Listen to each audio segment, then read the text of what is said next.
talking about the fact that it's so cold outside in February, and it may not be where you are right now, it may not be cold, but this is a tough time in the year for birds, right? It is a tough time, and hence the National Bird Feeding Month was a great time. One of the reasons they want to do that, and I've been using the term just when they need it the most for a long time.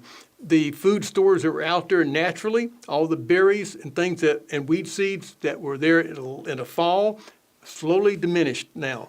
And there's not as many, it's a little harder for them to eat.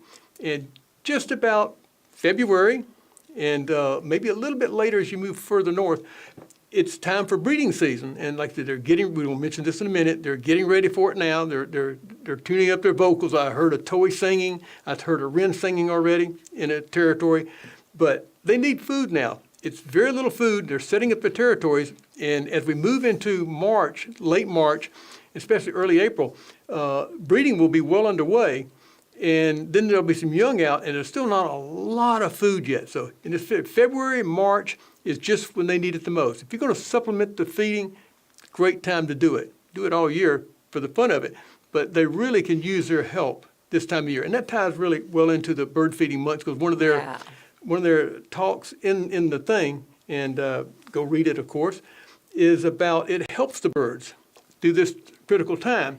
And the birds in return, their main diet is weed seeds and insects, which helps the environment, helps us in the long run. So give them a little extra stuff to keep them going, and they'll return the favor. Yeah, absolutely. And it was such a good time, February. I also think of insects. There's no berries, but there's also very few insects this time of year, right? It's getting harder and harder for them this time of year.